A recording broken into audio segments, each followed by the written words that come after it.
All right, everyone, welcome back to the Poet Speaks podcast where we talk spoken word. So today we have a very, very, very special guest.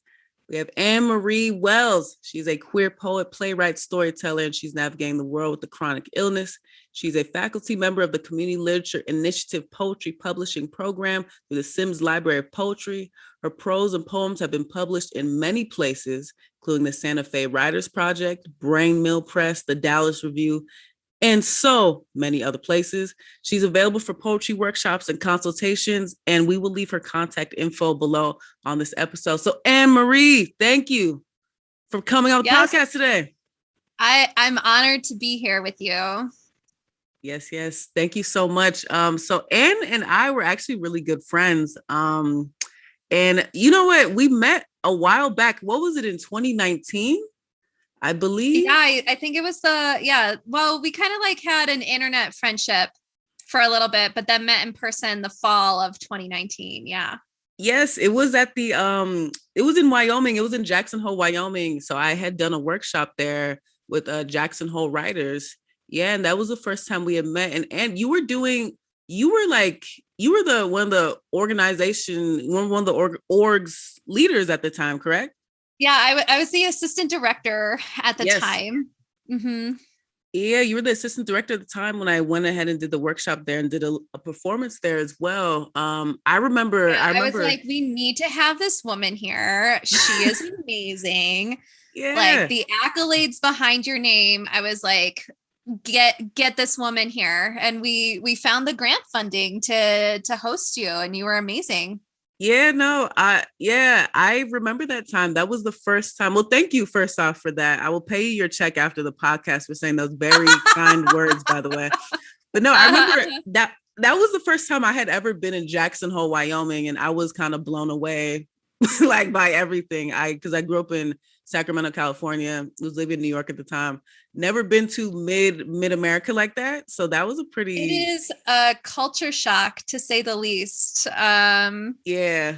It's like part very conservative rural state, part like transplant mecca. So you have a lot of people from California or New York or Colorado kind of hubbing there for the ski resort.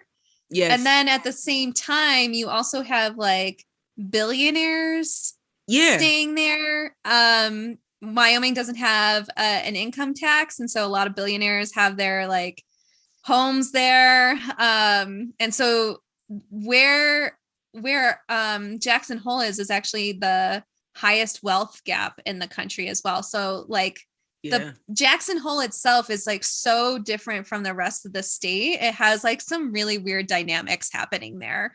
And when you go there, it can be kind of a culture shock for sure.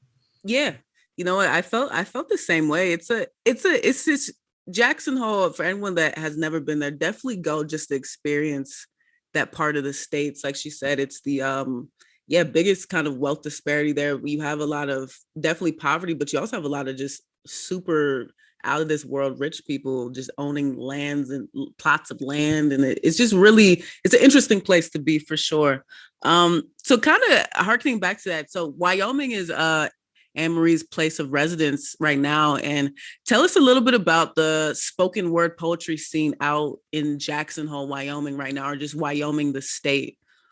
Well, because of the pandemic, there are far fewer opportunities.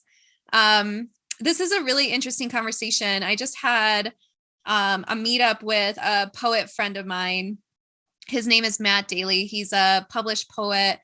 He's on the faculty for the Writers Conference here and things like that. He's, had all these opportunities.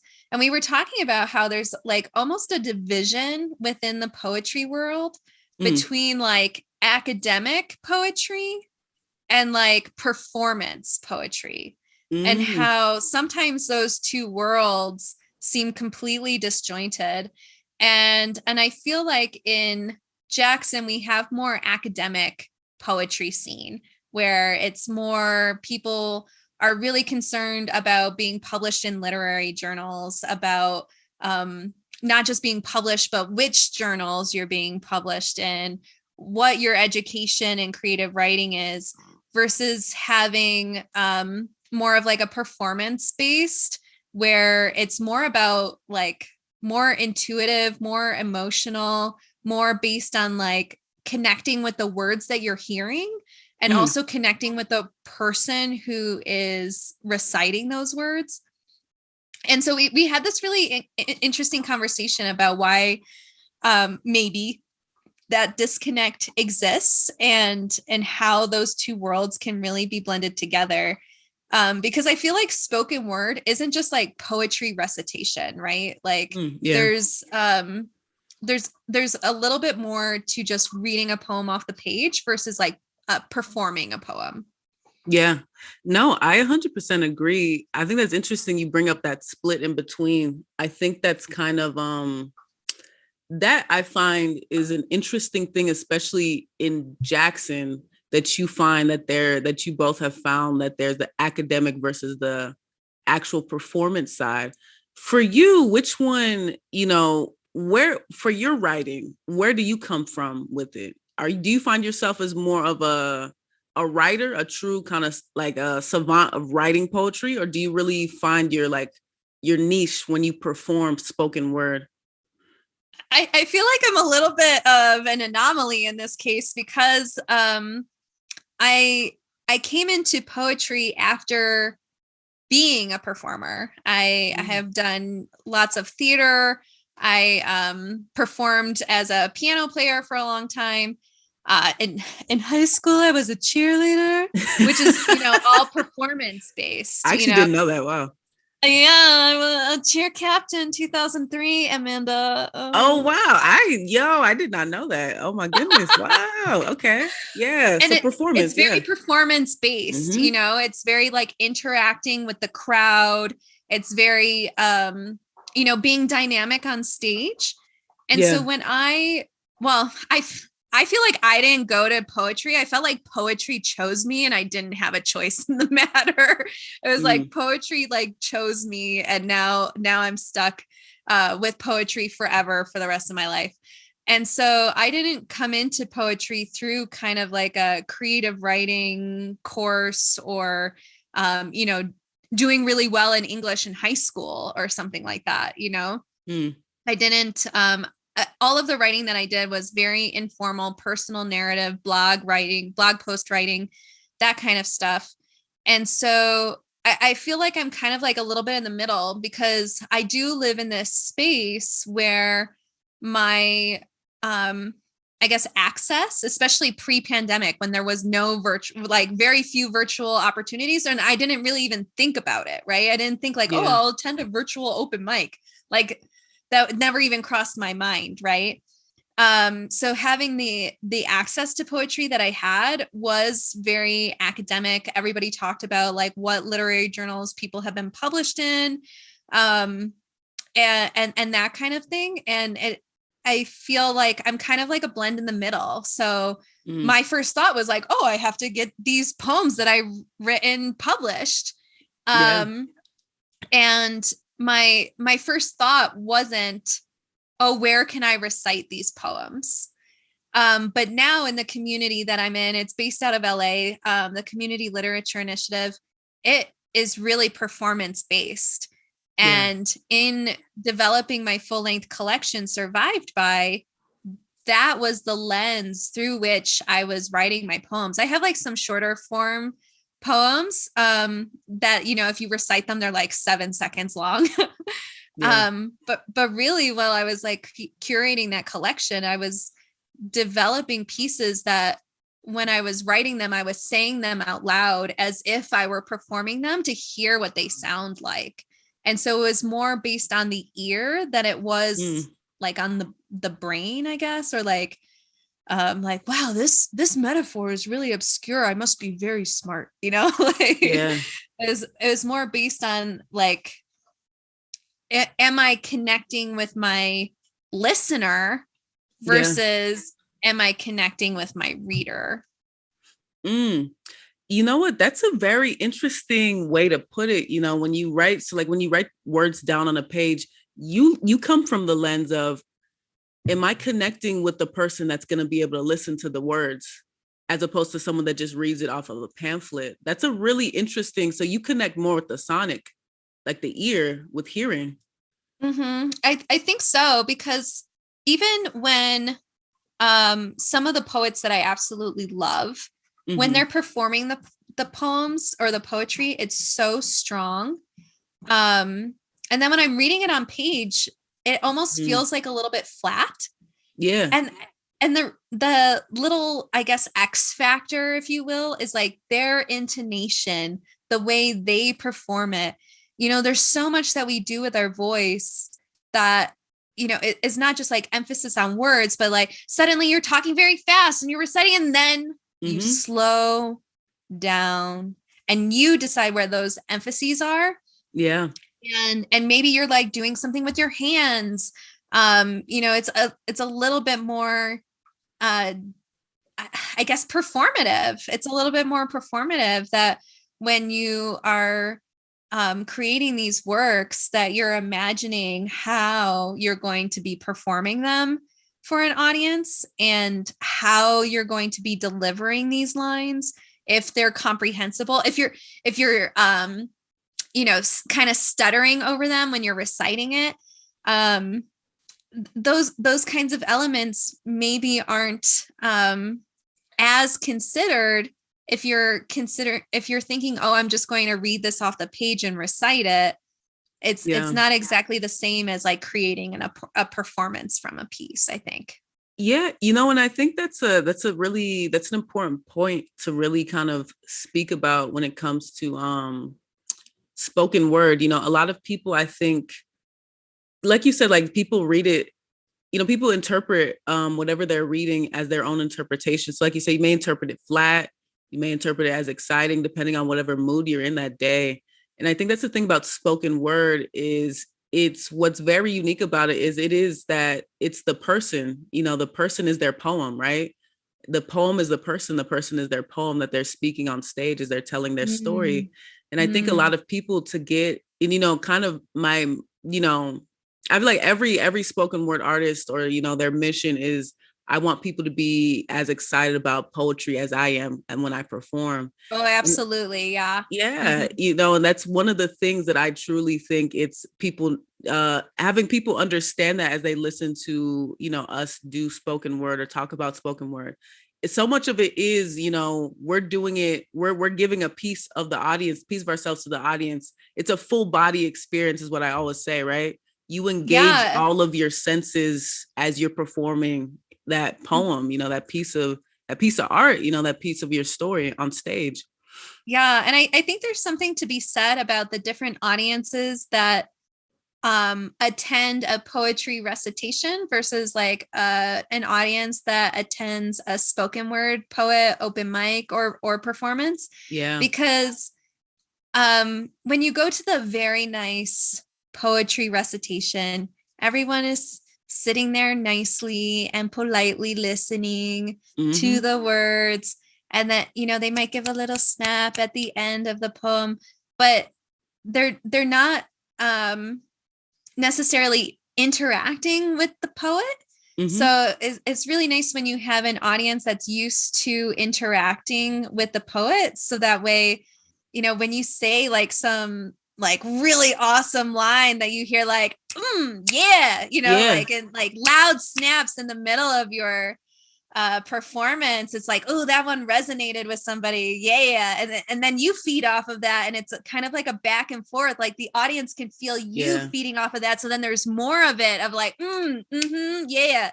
And people getting into the piece and the things that you're saying. And then especially at the end, you know, you getting all of those snaps from the audience that aren't like lackluster and just like, you know, like the polite golf clap at the end, you know, type of thing. There's something to be said about that interaction. I completely agree. It's this whole idea of like that, like I said, it's this oral tradition, right? It's oral tradition isn't meant to be just shared between, let's say, one person. It's meant to be shared with the community. You know, it's a community telling each other stories, and, you know, you're feeding off of that person's story as you're giving your story. And it's a collaborative effort, right? As everyone's in that room. One thing that you said that I found so fascinating is, how did you come into writing? You said writing found you. Like you said, Mm-hmm. and I think a lot of people listening, right? I think a lot of people can relate to that. It's this idea of, because now you do writing, you have such a long list of accolades now. You're a very successful writer and spoken Well, word thank you. artist and poet. It's this idea of, you didn't even have any idea really of what necessarily these things were until it just kind of found you. Speak a little bit more on that, like this idea of the art, the spoken word, it just found you. Like what does that look like? How did that happen? So I told you before that I did a lot of personal narrative writing, a lot of blog posts and things. And I never made the connection that it was something almost like it was like my catharsis. It was like my therapy. Yeah. And in particular, I was doing a lot of blog post writing while I was in grad school. And Mm. I found that I had a lot more posts when I was particularly depressed. So Mm. in periods of time where I was extremely stressed or felt lonely or whatever, I took to my blog, and I had a significant following, like, in my opinion, for me. And then I never made the connection of like, oh, maybe this is something that I should be doing. And I got my master's degree in ecology, actually. And so then when I got out of grad school, I found like no jobs in my field. And we're doing all of these, other like filler jobs in the meantime. And at one point, I was a nanny, which Mm. allowed me a lot of flexibility to be creative. I was, doing a lot of community theater, which I loved to do when I was in college, and never really had an opportunity after that to participate. Now suddenly I had all of this time Yeah.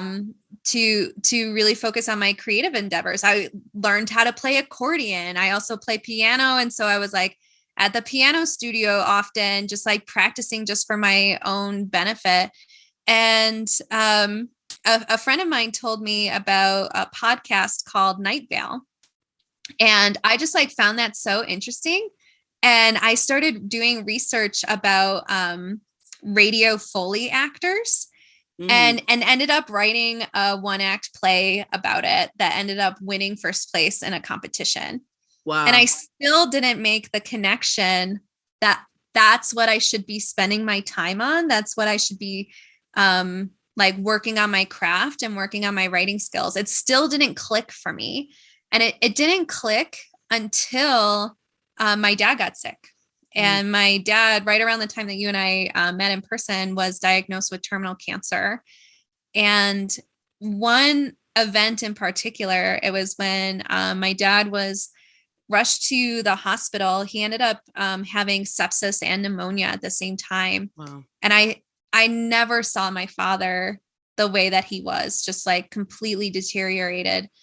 And I thought that that was the last night he had on earth. And as I stayed with him in the cancer ward, and he's hooked up to all these machines, and I'm sitting on this little love seat next to his bed, suddenly I'm writing poems on the back of receipts that I had in my bag. And I didn't even have a pen. I went and borrowed a pen from the nurse's station. And so it's just like, why? Yeah. What in me? I never wrote poems. Like even before, when I was writing plays or like writing blogs, I was never writing poetry. But then suddenly I'm writing poems on the back of receipts, like as comfort, Yeah. as clarity, as hope, as prayer. I probably wrote like 7 poems that Wow. night, like just in one night, just like crazy, like finding any kind of sheet of paper, pamphlets, and just like writing like crazy with a pen. And it was really from that moment on that it finally clicked, that the reason why the path I was trying wasn't working for so long was because I was on the wrong path. Yeah. And now it seems like as soon as I was on the right path, I have no problems. I have Yeah. no problems finding opportunities. I have no problems with my work ethic. That's for sure. Like, I don't even need to have a quote unquote work ethic. I love to produce more writing. I love revising. I love bringing it to critique. I love helping other people who are in the same field, reading other people's work, giving them feedback. I love the collaborative nature of it. It really opened my eyes. Finally, it was like the universe had to slap me in the face and be like, do you see now? Do you see this is what you were supposed to be doing this entire time? Yeah. And I'm grateful that I found it now. I'm grateful that I found this avenue for myself now. It's been so crucial to my mental health. It's been so crucial for my sense of fulfillment and for my own, I guess, vision of myself. I've never been more proud of myself than I am now. I've never, even though, I'm not, making millions of dollars as a poet or anything like that. My success is measured in a different way. It's not measured in dollars. It's measured in my own intrinsic sense of fulfillment, finally. Yeah. And for me, I just feel really proud of where I am in my life right now. No, I think that's absolutely amazing. There's a lot of gems that you drop right there. I think it's important that you say, when you were finally found the right path, the path was so much easier. Like it's the opportunities opened up, a big thing, the work ethic that rung bells in my ears, because it's true. Sometimes when you're doing something that you kind of don't even like, it's hard to stay motivated with a good work ethic. But if you really love it, it's easy to get up. It's easy to even have long nights. It's easy to mix things around to make sure your schedule is working. It's easier to balance. I've even found it's easier to balance because you want to do it. So I think that's such an awesome path that you've had into it. Tell me a little bit more about what do you write about? Like you had mentioned with your father, that really sprung something, opened up windows to your mind. But what do you write about, and how do you want people to connect through your writing? So I definitely feel like the bulk of my poems when I first was starting out were all about my dad. That was the crucial event that happened in my life, and he has since passed away. And so all of my poems were about his illness. And then after he passed away, all of my poems were about his passing. And that was mostly necessary for me because it was such an outlet for me to be able to heal and process that pain. And, part of me was like, everyone is sick about hearing about my dead dad. No one wants to read another dead dad poem. But it was like, I don't care. Like, that is what I needed for myself. And so since my healing journey, has extended such a longer period of time, that I've really expanded what I write about. And now I write about things that I just feel that are happening in my life that are more like, I try to write, I'm not being very articulate right now. I try to write the poems that I am most attracted to. And I really love poems that tell some sort of narrative and then have kind of like a turn back to the reader of like some sort of moral or like some sort of question about humanity or about life. And so those are the poems that I aspire to write. Most recently, I started experimenting with poetic form. So I'm really interested in exploring different kinds of poetic forms, not just the sonnet, not just haiku, and looking for newer types of poetic forms that I had never even heard of before. An acquaintance of mine who was in a poetry course that I was in, she created a form that she called the rib cage. And it was, it currently is, this person's name is Athena Liu. And it's a 12 syllable line followed by a single syllable word that is included in brackets. And then it's 12 sets of those. So there are 24 lines of 12 syllables, 1 syllable, 12 syllable, 1 syllable. But then those singular words that are in brackets form a sentence down the spine of the rib cage that encapsulates the feeling of the poem. It's like a puzzle. It's like putting together puzzle pieces. And so that was just like such an interesting experiment, because I didn't know where the poem was going to go, and I didn't know what the poem was going to be about. And one of them is about Sisyphean tasks of like, you just like keep putting this work in, and then you find yourself at the bottom, and then you keep putting the work in, you still find yourself at the bottom. And then the other one is more of a reflection about ancestry. What is the universe? Who are we? What is life? Type of questions. And I had no idea that that's what those poems were going to be about. And then after that experiment, I really wanted to work on exploring other poetic forms. So I have written a couple ghazals, I think it's pronounced guzzles.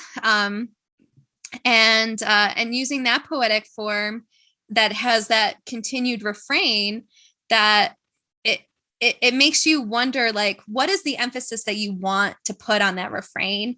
And what is the central message that you want to formulate your poem around? So I've been experimenting with that, and then trying to come up with my own poetic form. And so I created a form that I call a dipper. And it's a quatrain followed by a couplet and then a single word. And then the opposite, a single word followed by a couplet and then a quatrain. But the trick is, or like the little, like, the challenge part is that the second section uses all of the same words that you use in the first section. Interesting. Okay. And my very first one that I wrote is just about a mouse. It's just like about a mouse's life, and living in kind of like an alpine, scenic aesthetic locale. And I think more of the message of it is just like thinking about the minuscule living in the grandiose, this little mouse living in these giant mountains, and thinking about, I think thinking about the entire scale of what life in the living can look like. So, I mean, really stepping away from just what's happening in my life, and looking at trying to create little narratives that have some sort of reflection to them at the end, where when you get to the bottom of the poem, I love poems where they have these like lightning bolt endings, where you're just like kind of reading along, and then it has some sort of moral, or it has some sort of question, and you're just like, oh damn, that's what the poem was. Oh, I better read that again. I thought this was just a poem about a rain puddle, but no, it wasn't. And then you have to go back and reread it with that new lens, now that you know what the ending is. I love poems like that. And so those are the kinds of poems that I tried to recreate. Fantastic. No, that's pretty amazing. You're not only looking at these different poetic forms, but you're actually creating your own in terms of structure, how you want to write. You called it the dipper, right? I did. Yeah. So the form is kind of reminiscent of the Little and Big Dipper. So when you have a quatrain, the couplet, and then the single word, if you spread it across the page and then have the opposite, it's like kind of reminiscent of the look of the Big and Little Dippers. And then I also feel like, they're kind of like one and the same, like they're part of the same constellation, even though they're separate. So that's why I wanted to include that each one of them has the exact same words in both of them. Awesome. Even though they're reformulated to have new meanings, or like additional meanings. No, that's awesome. No, it's really amazing. So let me ask you this. What do you think people can take away from spoken word poetry? Oh my gosh, what can't they take away?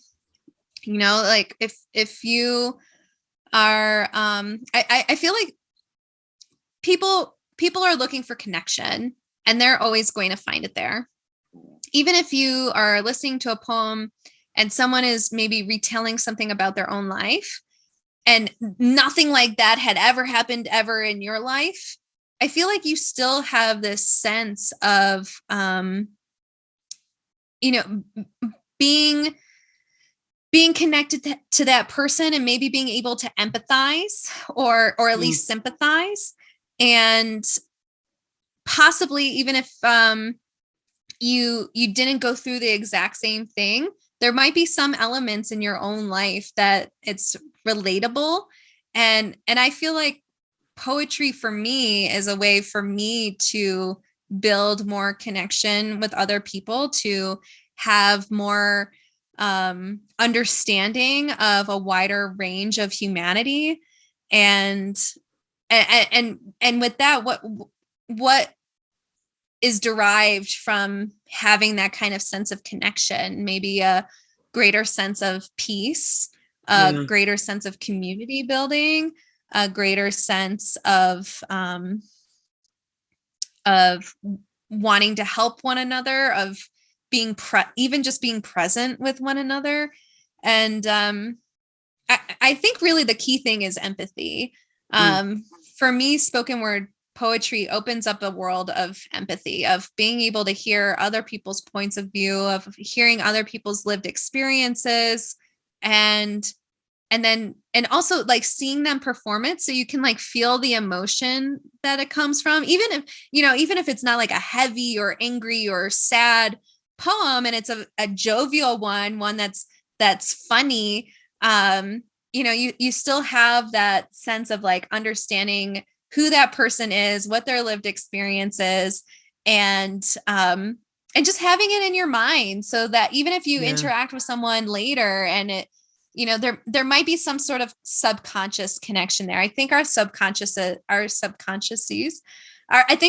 collective subconscious does a lot more work than we realize that it does.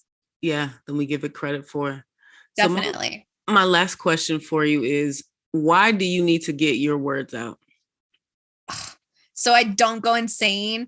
So I don't fall into an abyss. Very selfish reasons. Like I would love to say I need to get my words out into the world because I want to help someone else. maybe these words will help, and maybe they will. Maybe my words will help someone else. And I know that some of my grieving poems, as people have reached out to me to say that they read my grieving poem and that they knew exactly what that felt like. And it was beneficial for them to have the words for something that they didn't have the words for before. Yeah. And however, that's not what drives me, really. It's I need to get them out for myself. Like I cannot hold all of this in and function as a human being. It just needs to come out of me. And whether it goes nowhere, if my poetry went nowhere, no one liked it, I think I would still be doing it because it's so beneficial for me to have that experience of writing everything out. And I love I know that a lot of people hate the revision process. I love the revision process.